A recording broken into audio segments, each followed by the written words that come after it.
అందరికి నమస్తే. Welcome to TR TV. నేను మీ తిరుపతి. తెలంగాణ రాష్ట్ర ముఖ్యమంత్రి రేవంత్ రెడ్డి గారికి కాంగ్రెస్ పార్టీ మంత్రులు, కాంగ్రెస్ పార్టీ ఎమ్మెల్యేలు రేవంత్ రెడ్డికి షాకుల మీద షాకులు ఇస్తున్నారు. రేవంత్ రెడ్డి ఏమో అధిష్టానాన్ని కలుద్దామంటే రేవంత్ రెడ్డికి అపాయింట్మెంట్ ఇస్తలేరు. రేవంత్ రెడ్డి రాహుల్ గాంధీని కలవడానికి రకరకాల ప్రయత్నాలు చేస్తున్నాడు. రాహుల్ గాంధీ కలుస్తలేడు, అపాయింట్మెంట్ ఇస్తలేడు. కానీ కాంగ్రెస్ పార్టీ మంత్రులను రాహుల్ గాంధీ కలుస్తున్నాడు. కాంగ్రెస్ పార్టీ ఎమ్మెల్యేలను రాహుల్ గాంధీ కలుస్తున్నాడు. పిసిసి అధ్యక్షుడు మహేష్ అన్నకు రాహుల్ గాంధీ ఫోన్ చేస్తున్నాడు. రేవంత్ రెడ్డిని మాత్రం కలుస్తలేదు. రీజన్ ఏందో తెలుస్తలేదు. ఇప్పుడు మొన్న కేరళ ఎన్నికలు జరిగినాయి. కేరళ ఎన్నికల ఫలితాలు వచ్చిన తర్వాత రేవంత్ రెడ్డి ఢిల్లీకి వేయిండు. రాహుల్ గాంధీని కలవడానికి రేవంత్ రెడ్డి విశ్వ ప్రయత్నాలు చేసిండు. 2 రోజులు రేవంత్ రెడ్డి ఢిల్లీలోనే వెయిట్ చేసిండు. రాహుల్ గాంధీ కలవలే. ఆఖరికి కేసీ వేణుగోపాల్ని రేవంత్ రెడ్డి కలిసిండు. ఆయనంతా మళ్ళీ తెలంగాణకు వచ్చేసిండు. మునుగోడు కాంగ్రెస్ పార్టీ ఎమ్మెల్యే రాజగోపాల్ రెడ్డి రాహుల్ గాంధీని కలిసిండు. రాహుల్ గాంధీతో 20 నిమిషాల పాటు మాట్లాడిండట. రాహుల్ గాంధీ రాజగోపాల్ రెడ్డితో తెలంగాణ రాష్ట్ర రాజకీయాల గురించి కూడా అడిగి తెలుసుకున్నాడు అనేది వినబడుతున్నటువంటి చర్చ. తెలంగాణలో ఎట్లుంది పరిస్థితి, మళ్ళా కాంగ్రెస్ అధికారంలోకి వచ్చేటటువంటి అవకాశం ఉందా లేదా, కాంగ్రెస్ పార్టీ మంత్రుల పర్ఫార్మెన్స్ ఎట్లుంది, రేవంత్ రెడ్డి పర్ఫార్మెన్స్ ఎట్లుంది, కాంగ్రెస్ పార్టీ ఎమ్మెల్యేల పర్ఫార్మెన్స్ ఎట్లుంది, బీఆర్ఎస్ పార్టీ కథ ఏంది, బీఆర్ఎస్ పార్టీ పుంజుకున్నదా, మళ్ళీ బీఆర్ఎస్ డౌన్ ఉన్నదా, అసలు తెలంగాణలో కాంగ్రెస్ పార్టీ వ్యవహారం ఎట్లుందని చెప్పి రాహుల్ గాంధీ రాజగోపాల్ రెడ్డితో చాలాసేపు మాట్లాడిండు. రాజగోపాల్ రెడ్డిని చాలా విషయాలు అడిగి తెలుసుకునేటటువంటి కార్యక్రమం చేసింది అనేది కూడా కొంత వినబడుతున్నటువంటి అంశం. నేను స్క్రీన్ మీద ఒక ఫోటో పెడుతున్నా చూడండి. రాజగోపాల్ రెడ్డి అలాగే రాహుల్ గాంధీ ఇద్దరు కలిసి దిగినటువంటి ఫోటో కూడా ఉంటుంది. రాజగోపాల్ రెడ్డి తన ట్విట్టర్లో, తన ఇన్స్టాగ్రామ్లో కూడా ఆయన పోస్ట్ చేసింది సోషల్ మీడియా ప్లాట్ఫామ్స్లో. మా లీడర్తో నేను కలిసిన, మా లీడర్తో నేను ఢిల్లీలో మీట్ అయినా అని చెప్పి రాజగోపాల్ రెడ్డి కూడా ఒక ఫోటోని తెరపైకి తీసుకొచ్చేటటువంటి కార్యక్రమం చేసిండు. తన సోషల్ మీడియాలో తను మొత్తానికి పెట్టుకునేటటువంటి కార్యక్రమం కూడా చేసిండు. రాజగోపాల్ రెడ్డి ఢిల్లీకి పోతే రాహుల్ గాంధీ కలిసిండు. రాహుల్ గాంధీ అపాయింట్మెంట్ ఇచ్చిండు. రాహుల్ గాంధీ రాజగోపాల్ రెడ్డితో దాదాపు 20 నిమిషాల పాటు డిస్కస్ చేసిందట. మరి రేవంత్ రెడ్డి ఢిల్లీకి పోతే రేవంత్ రెడ్డిని ఎందుకు కలుస్తలేడు, రేవంత్ రెడ్డితో ఎందుకు మాట్లాడతలేడు, రేవంత్ రెడ్డికి రాహుల్ గాంధీ ఎందుకు అపాయింట్మెంట్ ఇస్తలేడు అర్థమవుతలేదు. కాంగ్రెస్ పార్టీ మంత్రులు కూడా రాత్రి ఢిల్లీకి పోతున్నారు. పొద్దుగాల 7 గంటలకు 8 గంటలకు మల్లికార్జున ఖర్గే తోటి, వేణుగోపాల్ తోటి, లేకపోతే రాహుల్ గాంధీతో మాట్లాడుతురు, కలుస్తురు, చెప్పాల్సినవి మొత్తం చెప్తుర్రు, వాళ్ళ గురించి వాళ్ళు లాబింగ్ చేసుకుంటారు. మళ్ళా ఇమీడియట్లీ మధ్యాహ్నం వరకు, రేపు మధ్యాహ్నం వరకు మళ్ళా వచ్చేస్తారు. రాత్రే ఢిల్లీకి పోడు, హైకమాండ్తో మాట్లాడు, తెల్లవారుజామున మధ్యాహ్నం వరకు మళ్ళీ తెలంగాణలో ఉండడు. మళ్ళీ మంత్రులు కూడా గన్మెన్లు తీసుకోపోతలేరు, మంత్రులు పిఎల్ఎన్ కూడా తీసుకోపోతలేరు. డైరెక్ట్ వీళ్ళకి నమ్మకంగా ఉండేటటువంటి 2-3 తీసుకొని ఢిల్లీకి పోతారు, హైకమాండ్తో మాట్లాడుతారు, మళ్ళీ వచ్చేస్తారు. అసలు ఎందుకు పోతారు మంత్రులు? ఇదే మంత్రులు కేసీ వేణుగోపాల్తో మాట్లాడితేనేమో కేసీ వేణుగోపాల్ మనుషులు రేవంత్ రెడ్డి క్లోజ్ కాబట్టి రేవంత్ రెడ్డికి చెప్పేస్తారు. కానీ ఖర్గేని కనుక మంత్రులు కలిస్తే ఖర్గే దగ్గర నుండి ఏ ఇన్ఫర్మేషన్ బయటికి రాదు. మల్లికార్జున ఖర్గే దగ్గర ఉన్నటువంటి మనుషులు కూడా ఏ ఇన్ఫర్మేషన్ బయటికి చెప్పరు. రేవంత్ రెడ్డి తెలుసుకునే కార్యక్రమం చేస్తున్నాడట. అసలు మంత్రులు ఢిల్లీకి ఎందుకు పోతురు? రాత్రి గన్మెన్ లేకుండా మంత్రులు ఢిల్లీకి పోయి ఎవరితో మాట్లాడుతురు, మళ్ళీ తెల్లవారుజామున మళ్ళీ వచ్చేస్తారు తెలంగాణకు. రాత్రి అసలు ఢిల్లీలో ఏం జరుగుతుంది, అసలు దేని గురించి ఢిల్లీకి పోతురు? 1-2 మంత్రులు కాదు, దాదాపు ఇప్పుడు 16 మంది మంత్రులు ఉన్నారు. రేవంత్ రెడ్డిని తీసేస్తే 15 మంది ఉంటారు అజారుద్దీన్తో కలిపి. దాదాపు 5-6 మంది మంత్రులు ఢిల్లీకి పోయిరట. ఢిల్లీకి పోయిరు, కలిసిరు, వచ్చిరు, మళ్ళీ అధిష్టానాన్ని కలిసి వచ్చేసారు. రాజగోపాల్ రెడ్డి పోయిండు. రాజగోపాల్ రెడ్డి కాంగ్రెస్ ప్రభుత్వం గురించి చెప్పిండట, రేవంత్ రెడ్డి పర్ఫార్మెన్స్ గురించి చెప్పిండట, కాంగ్రెస్ పార్టీ మంత్రుల గురించి చెప్పిండట.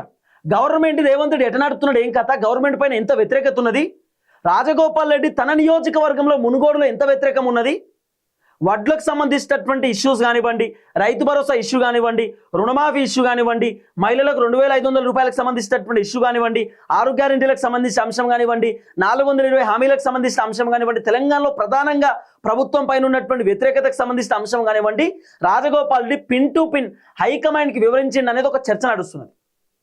ఇంకోటి, రాజగోపాల్ రెడ్డి అధిష్టానాన్ని కలవడానికి ముఖ్యమైనటువంటి రీజన్ మంత్రి పదవి. రాజగోపాల్ రెడ్డికి రేవంత్ రెడ్డి మంత్రి పదవి ఇస్తా అని చెప్పిండు. ఇప్పుడు పార్లమెంట్ ఎన్నికల టైంలో చామల కిరణ్ కుమార్ రెడ్డిని భువనగిరి నుండి గెలిపించుకుంటే రాజగోపాల్ రెడ్డిని క్యాబినెట్లోకి తీసుకుంటానని రేవంత్ రెడ్డి మాట ఇచ్చిండు. రాజగోపాల్ రెడ్డి కష్టపడి చామలను ఎంపీగా గెలిపించుకున్నాడు. రేవంత్ రెడ్డి మరి మంత్రి పదవి ఇవ్వాలి కదా. మరి ఇప్పుడు ఆ పార్లమెంట్ ఎన్నికలు అయిపోయి సంవత్సరంన్నర అవుతుంది, ఇప్పటిదాకా రాజగోపాల్ రెడ్డికి మంత్రి పదవి ఇచ్చినటువంటి దాఖలాలు లేవు. అధిష్టానం కూడా ఓకే చెప్పారు, మీనాక్షి మేడం కూడా ఓకే చెప్పారు, అధిష్టానం కూడా గ్రీన్ సిగ్నల్ ఇచ్చారు. చామల గెలిస్తే రాజగోపాల్ రెడ్డికి మినిస్ట్రీ అని చెప్పి ఇప్పటిదాకా రాజగోపాల్ రెడ్డికి మంత్రి పదవి దక్కలే. ఇప్పుడు ఒక ట్విస్ట్ ఏంది, రాజగోపాల్ రెడ్డికి మంత్రి పదవి కావాలంటే కోమటిరెడ్డి వెంకటరెడ్డి రాజీనామా చేయాలి. ఒక్కింట్లో ఇద్దరు అన్నదమ్ములకు మంత్రి పదవులు ఇయ్యరు కాబట్టి వెంకటరెడ్డికి మంత్రి పదవి ఉండాలంటే రాజగోపాల్ రెడ్డి సైలెన్స్ ఉండాలి. రాజగోపాల్ రెడ్డికి మంత్రి పదవి కావాలంటే కోమటిరెడ్డి వెంకటరెడ్డి ఎగ్జిట్ అవ్వాలి. కోమటిరెడ్డి వెంకటరెడ్డి తన మంత్రి పదవికి రాజీనామా చేయాలి. అందుకే ఇప్పుడు ఈ మంత్రివర్గంలో రాజగోపాల్ రెడ్డి తీసుకోకుండా ఆగింది. రాజగోపాల్ రెడ్డికి మంత్రి పదవి ఓకే అంటే వెంకటరెడ్డి రాజీనామా చేస్తే సక్సెస్ అయిపోతుంది అనేది ఒక పెద్ద వర్షన్ వినబడుతున్నది. కానీ రాజగోపాల్ రెడ్డి మాత్రం అధిష్టానంతో డిస్కస్ చేస్తున్నాడు, మాట్లాడుతున్నాడు.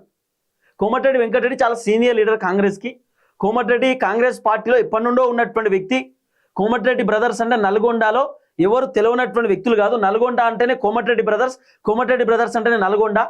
అట్లాంటిది కోమటిరెడ్డి వెంకటరెడ్డి సీనియర్ లీడర్ మంత్రి పదవి తీసేస్తే జనాలు కూడా ఇబ్బంది అవుతుంది, పబ్లిక్ కూడా తిరుగుబాటు చేస్తారు, పబ్లిక్ కూడా కాంగ్రెస్ పైన నెగిటివ్ అవుతుంది. కాబట్టి కోమటిరెడ్డి వెంకటరెడ్డి పదవి అట్లనే ఉంచి నాకు కూడా ఒక మంత్రి పదవి ఇయ్యమని చెప్పి అధిష్టానాన్ని అడగడానికి, అధిష్టానంతో మాట్లాడడానికి రాజగోపాల్ రెడ్డి రాహుల్ గాంధీని కలిసిండు. రాహుల్ గాంధీతో కూడా తన వర్షన్ చెప్పిండట, లేదు లేదు నాకు మంత్రి పదవి ఇవ్వాల్సిందే, నాకు మాట ఇచ్చిరు, మీరు నాకు ఎందుకు ఇస్తలేరు అర్థమైతలేదు, కోమటిరెడ్డి వెంకటరెడ్డి మంత్రి పదవి ఉంచండి, నాకు కూడా మంత్రి పదవి ఇవ్వండి, మా అంటే ఇంకా 2.5 సంవత్సరాల పరిపాలన మాత్రమే ఉంది కాబట్టి 2.5 years నేను మంత్రివర్గంలో ఉంటా, 2.5 years నేను వెయిట్ చేసిన, ఇక నేను వెయిట్ చేయలేనని చెప్పి రాజగోపాల్ రెడ్డి కూడా హైకమాండ్తో డిస్కస్ చేసినట్టు రాహుల్ గాంధీతో కూడా మాట్లాడేటటువంటి కార్యక్రమం చేసిన అనేది ఒక పెద్ద చర్చ. సో రాహుల్ గాంధీ కూడా పాజిటివ్గానే రెస్పాన్స్ అయ్యిండు. తర్వాత మంత్రుల పర్ఫార్మెన్స్ గురించి అడిగిండు రాహుల్ గాంధీ రాజగోపాల్ రెడ్డిని. తర్వాత రేవంత్ రెడ్డి పర్ఫార్మెన్స్ గురించి రాహుల్ గాంధీ రాజగోపాల్ రెడ్డిని అడిగినట్టు. ఆ తర్వాత కాంగ్రెస్ ప్రభుత్వం ఎట్లా నడుస్తుంది, తెలంగాణలో మళ్ళీ 2028 ఎన్నికలలో కాంగ్రెస్ అధికారంలోకి వచ్చే పరిస్థితి ఉందా లేదా, లేకపోతే అసలు ఏంది తెలంగాణలో కాంగ్రెస్ పార్టీ పర్ఫార్మెన్స్ ఎట్లుంది, ఇవన్నీ అంశాలు రాహుల్ గాంధీ రాజగోపాల్ రెడ్డిని అడిగి తెలుసుకునేటటువంటి కార్యక్రమం చేసిండు. రాజగోపాల్ రెడ్డితో రాహుల్ గాంధీ దాదాపు ఒక 20 నిమిషాల పాటు మాట్లాడిన అనేది ఒక పెద్ద చర్చ. కానీ ఇప్పుడు పెద్ద ట్విస్ట్ ఏంటంటే రేవంత్ రెడ్డికి ఎందుకు అపాయింట్మెంట్ దొరకలేదు, రేవంత్ రెడ్డి టెన్షన్ పడుతున్నాడు. రాజగోపాల్ రెడ్డి రీసెంట్గానే ఒక 2-3 months బ్యాక్ ఒక 10 మంది ఎమ్మెల్యేలతోటి డిన్నర్ మీటింగ్ పెట్టిండు. డిన్నర్ మీటింగ్ పెట్టి 10 మంది ఎమ్మెల్యేలతోటి రాజగోపాల్ రెడ్డి సీక్రెట్గా మాట్లాడిండు. రేవంత్ రెడ్డి ఒక మీటింగ్ పెట్టిండు ఎమ్మెల్యేలతోటి. రేవంత్ రెడ్డి మీటింగ్ పెడితే ఎమ్మెల్యేలు రాలే, ఏఐసీసీ మీటింగ్ పెట్టిండు అనుకుంటా నాకు తెలిసి రేవంత్ రెడ్డి, లేకపోతే తెలంగాణలో ఏదో మీటింగ్ పెట్టిండు సంథింగ్. ఎమ్మెల్యేలు రేవంత్ రెడ్డి పెట్టినటువంటి మీటింగ్కు 6 మంది ఎమ్మెల్యేలు జంపు కొట్టిండు, రాలే. ఆ 6 మంది ఎమ్మెల్యేలు కూడా రాజగోపాల్ రెడ్డితో భేటీ అయినటువంటి ఎమ్మెల్యేలు రాలేదన్నది ఒక పెద్ద చర్చ. దీన్ని బట్టి చూస్తే రేవంత్ రెడ్డి కూడా కొన్ని ఇండైరెక్ట్ హింట్స్ వస్తున్నాయి. రాజగోపాల్ రెడ్డి ఉత్తమ్ కుమార్ రెడ్డికి ఏమైనా సపోర్ట్ చేస్తున్నాయి. ఇప్పుడు త్వరలో రేవంత్ రెడ్డి ముఖ్యమంత్రి పదవి పోతే ఉత్తమ్ కుమార్ రెడ్డికే సీఎం పదవి అంటున్నారు. దీంట్లో రాజగోపాల్ రెడ్డికి ఉత్తమ్ కుమార్ రెడ్డికి పంచాయతీ సృష్టించడానికి ఒక కొత్త వార్తను తెరపైకి తెచ్చారు. ఏమని, రాజగోపాల్ రెడ్డికి మంత్రి పదవి రాకుండా అడ్డుకుంటున్నది ఉత్తమ్ కుమార్ రెడ్డేనని. రాజగోపాల్ రెడ్డికి మంత్రి పదవి ఇస్తే మా భార్యకు కూడా మంత్రి పదవి ఇవ్వమని చెప్పి ఉత్తమ్ కుమార్ రెడ్డి అడుగుతున్నాడని, రాజగోపాల్ రెడ్డికి మంత్రి పదవి రాకుండా ఉత్తమ్ కుమార్ రెడ్డి పుల్లలు పెడుతున్నాడని చెప్పి రకరకాల వార్తలు వచ్చినాయి. కానీ వాస్తవానికి ఉత్తమ్ కుమార్ రెడ్డి రాజగోపాల్ రెడ్డి వెరీ క్లోజ్, సొంత బ్రదర్స్ లెక్క ఉంటారు. రాజగోపాల్ రెడ్డి ఒకానొక టైంలో మునుగోడు మీటింగ్లో ఉత్తమ్ కుమార్ రెడ్డిని అన్నాడు, ఉత్తమ్ అన్న నువ్వు ఎప్పటికన్నా సీఎం అవుతావు, నా నాలుక మీద మచ్చుంది, అది జరుగుతుంది అని చెప్పి రాజగోపాల్ రెడ్డి చెప్పినటువంటి మాట. మరి దీన్ని బట్టి చూస్తే రాజగోపాల్ రెడ్డి ఉత్తమ్ కుమార్ రెడ్డికి సీఎం పదవి ఇవ్వాలని ఏమైనా చెప్పిండా? ఎందుకంటే గత కొద్ది రోజుల నుండి రాజగోపాల్ రెడ్డి రేవంత్ రెడ్డి పైన అసంతృప్తితోటి, అసహనంతో ఉన్నాడు, కోపంతో ఉన్నాడు. రేవంత్ రెడ్డి రాజగోపాల్ రెడ్డి మంత్రి కాకుండా అడ్డుకుంటున్నటువంటి వార్తలు కూడా వచ్చినాయి. ఇప్పుడు రేవంత్ రెడ్డి దగ్గర 3 శాఖలు ఉన్నాయి, ఒకటి మున్సిపాలు, ఒకటి ఎడ్యుకేషన్, ఒకటి హోమ్. రాజగోపాల్ రెడ్డికి మంత్రి పదవి ఇవ్వాలనుకుంటే రేవంత్ రెడ్డి పెద్ద మ్యాటరేం కాదు. రేవంత్ రెడ్డి హైకమాండ్ దగ్గర పోయి రాజగోపాల్ రెడ్డికి మినిస్ట్రీ ఇవ్వకపోతే ఇబ్బంది అవుతుంది, ప్రభుత్వానికి డ్యామేజ్ అవుతుంది, రాజగోపాల్ రెడ్డి కనుక ఒకవేళ కాంగ్రెస్ పార్టీకి రిజైన్ చేస్తే ప్రభుత్వం పడిపోతుందని చెప్పి రేవంత్ రెడ్డి పోయి అధిష్టానానికి కన్విన్స్ చేసి ఒప్పిస్తే హైకమాండ్ కూడా మంత్రి పదవి ఇస్తారు. దాంట్లో ఏమున్నది, కోమటిరెడ్డి వెంకటరెడ్డి ఉండనివ్వండి, ఆయన పర్ఫార్మెన్స్ బాగానే ఉంది, రాజగోపాల్ రెడ్డి కూడా ఇస్తే ఏం కాదు, ఆయనకు ఆల్రెడీ మనం మాట ఇచ్చినాం కాబట్టి ఇచ్చేద్దామని రేవంత్ రెడ్డి కనుక ముందట అడిగేసి హైకమాండ్ ఒప్పిస్తే అధిష్టానం ఈజీగా రాజగోపాల్ రెడ్డికి మంత్రి పదవి ఇస్తారు. మరి రేవంత్ రెడ్డికి ఎందుకు అంటలేడు? రేవంత్ రెడ్డి అనకపోవడానికి గల కారణం ఏంటి? రాజగోపాల్ రెడ్డికి మంత్రి పదవి వస్తే ఎక్కడ రేవంత్ రెడ్డి తక్కువ అవుతాడో. రాజగోపాల్ రెడ్డికి మంత్రి పదవి ఇస్తే మళ్ళీ రాజగోపాల్ రెడ్డికి ఇదికే సోషల్ మీడియాలో ఫుల్ హైప్ ఉన్నది, రాజగోపాల్ రెడ్డికి మార్కెట్లో మంచి పేరున్నది. అట్లాంటి రాజగోపాల్ రెడ్డికి మంత్రి పదవి ఇస్తే ఇంకా హైప్ అవుతాడు, ఎక్కువ ఎదుగుతాడు. అందుకే రాజగోపాల్ రెడ్డి కావాలని రేవంత్ రెడ్డి మంత్రి పదవి ఇస్తలేడు అనేది ఒక పెద్ద చర్చ. రాజగోపాల్ రెడ్డి వెనకాల దాదాపు 10-20 మంది ఎమ్మెల్యేలు కూడా ఉంటారు, సపోర్ట్ ఉంటుంది. రాజగోపాల్ రెడ్డికి చాలా బ్యాక్గ్రౌండ్ ఉన్నది కాబట్టి రేవంత్ రెడ్డి అందుకే రాజగోపాల్ రెడ్డిని ఎక్కడ కూడా మంత్రి పదవి ఇవ్వకుండా అడ్డుకుంటున్నాడు అనేది ఒక పెద్ద వార్త.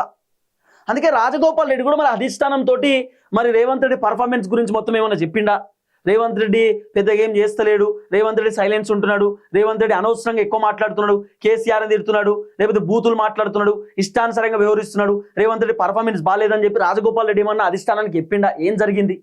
ఇదో పెద్ద క్వశ్చన్ మార్క్. ఇప్పుడు రాజగోపాల్ రెడ్డి రాహుల్ గాంధీతో మాట్లాడింది, రాహుల్ గాంధీ రాజగోపాల్ రెడ్డితో మాట్లాడి వాళ్ళిద్దరికే ఇంటర్నల్గా తెలుస్తుంది. రాజగోపాల్ రెడ్డి బయటకు వచ్చి వాళ్ళ పిఏ తోటో లేకపోతే వాళ్ళకి సంబంధించిన కార్యకర్తలతోటో వాళ్ళ నాయకత్వంతో రాజగోపాల్ రెడ్డి ఏమన్నా చెప్తే అప్పుడు బయట సర్క్యులేట్ అవుతుంది తప్ప సాధారణంగా ఎట తెలుస్తుంది ఇదంతా? 20 నిమిషాలు మాట్లాడినట్టు, లేకపోతే రాజగోపాల్ రెడ్డికి రాహుల్ గాంధీ అసలు తెలంగాణలో ఏంది ఏం కథ ఏం నడుస్తుందని చెప్పి అడిగినట్టు ఇదంతా సాధారణంగా ఎట బయట పడుతుంది? రాజగోపాల్ రెడ్డి వేరే వాళ్ళకి చెప్తే వేరే వాళ్ళకి చెప్తే ఇదంతా సర్క్యులేట్ అయ్యే కదా బయటకు వచ్చేది. కాబట్టి రాజగోపాల్ రెడ్డి చాలా విషయాలు అధిష్టానానికి చెప్పిండనే ఒక చర్చ. కానీ తన మంత్రివర్గం గురించి అడిగిండట. కోమటిరెడ్డి మంత్రి పదవి ఉండనివ్వండి, ఆయన చాలా సీనియర్ లీడర్, ఆయన మంత్రి పదవికి వెళ్ళి తీసేస్తే జనాలు తిరుగుబాటు చేస్తారు, ఇబ్బంది అవుతుంది, పార్టీ డిస్టర్బెన్స్ అవుతుంది, నాకు మాత్రం మీరు మంత్రి పదవి ఇస్తా అని చెప్పి నాకు మాట ఇచ్చిరు, మీరు మాట మీద ఉండాలి, నేను మంత్రి పదవి కోసం వెయిట్ చేస్తున్నా, మీరు ఎప్పుడు మంత్రి పదవి ఇస్తారనేది ఆలోచనలో నేను ఉన్నా అని చెప్పి రాజగోపాల్ రెడ్డి రాహుల్ గాంధీని గుర్తు చేసిండట. రాజగోపాల్ రెడ్డి కొన్ని కీలకమైనటువంటి విషయాలు కూడా రాహుల్ గాంధీకి చెప్పిండట. అట్లనే తెలంగాణలో జరుగుతున్న రాష్ట్ర రాజకీయాల పరిణామాల గురించి కూడా రాజగోపాల్ రెడ్డి రాహుల్ గాంధీకి వివరించండి అనేది కూడా కొంత వినబడుతున్న చర్చ. కాబట్టి maximum Rajagopal Reddy ministry confirm, దాంట్లో వేరే ఆప్షన్ లేదు, 100% కన్ఫర్మ్. దాంట్లో అసలు ఎక్కడ కూడా రేవంత్ రెడ్డి ఇష్టపడకపోయినా రాజగోపాల్ రెడ్డికి మినిస్ట్రీ. కానీ కోమటిరెడ్డిని తీసేయొద్దు అనేది రాజగోపాల్ రెడ్డి ప్లాన్. కాంగ్రెస్లో ఉన్నటువంటి మంత్రులైనా ఎమ్మెల్యేలైనా కోమటిరెడ్డి వెంకటరెడ్డి మంత్రి పదవిలో ఉంటూ రాజగోపాల్ రెడ్డికి మంత్రి పదవి ఇస్తామంటే అందరూ యాక్సెప్ట్ చేస్తారు. ఎందుకంటే రాజగోపాల్ రెడ్డికి ఒక టాస్క్ ఇస్తే ఆ టాస్క్ రాజగోపాల్ రెడ్డి కంప్లీట్ చేసిండు, చామల కిరణ్ కుమార్ రెడ్డిని గెలిపించుకున్నాడు. కాబట్టి ఖచ్చితంగా రాజగోపాల్ రెడ్డి ఆ విషయంలో సక్సెస్ అయినట్టే కదా. సరే, ఏది ఏమైనా రేవంత్ రెడ్డి మాత్రం టెన్షన్లు ఉన్నాడు, పరిశానలు ఉన్నాడు. అన్న మంత్రులు పోతే అధిష్టానం కలుస్తురు, ఎమ్మెల్యేలు పోతే కలుస్తురు, నేను పోతే కలుస్తలేరు, నేను పోతే నన్ను డెక్తలేరు, పట్టించుకుంటలేరు. ఇది ఎక్కడ కథ? ఇది రేవంత్ రెడ్డికి అయోమయం ఉన్నది అంతా. రేవంత్ రెడ్డి అంత ఆగమాగం ఉన్నాడు. సరే, ఏది ఏమైనా కొంత రాజగోపాల్ రెడ్డి మాత్రం గట్టిగా ఉన్నాడు. రేవంత్ రెడ్డి తెలుసుకుంటున్నాడు రాజగోపాల్ రెడ్డి ఏం మాట్లాడిండు, రాహుల్ గాంధీని ఎందుకు కలిసిండు, రాజగోపాల్ రెడ్డి ఏ విషయం పైన డిస్కస్ చేసిండు, నా గురించి ఏమన్నా చెప్పిండా, నా బండారం ఏమైనా బయట పెట్టిండా, నా భాగవతం ఏమైనా బయట పెట్టిండా, ఇవన్నీ రేవంత్ రెడ్డి రకరకాలుగా ఆయన సీక్రెట్ ఆపరేషన్లో ఉన్నాడు. సీక్రెట్ ఆపరేషన్ అంటే ఏంది, అసలు ఏం జరిగింది ఢిల్లీలో, మంత్రులు పోయి ఏం చేస్తురు, ఎమ్మెల్యేలు పోయి ఏం చేస్తురు, ఈ ఆపరేషన్లో రేవంత్ రెడ్డి ఉన్నాడు. సరే, ఇవన్నీ విషయాలు మనం నెక్స్ట్ వీడియోలో ఖచ్చితంగా డిస్కస్ చేసుకుందాం. రాజగోపాల్ రెడ్డి అయితే హైకమాండ్ని కలిసిండు, హైకమాండ్తో మాట్లాడిండు, రాహుల్ గాంధీతో డిస్కస్ చేసిండు. చూద్దాం ఏం జరగబోతుంది అనేది. దయచేసి వీడియో అందరికి షేర్ చేయండి. అందరికీ నమస్తే, థ్యాంక్ యూ సో మచ్. జై తెలంగాణ.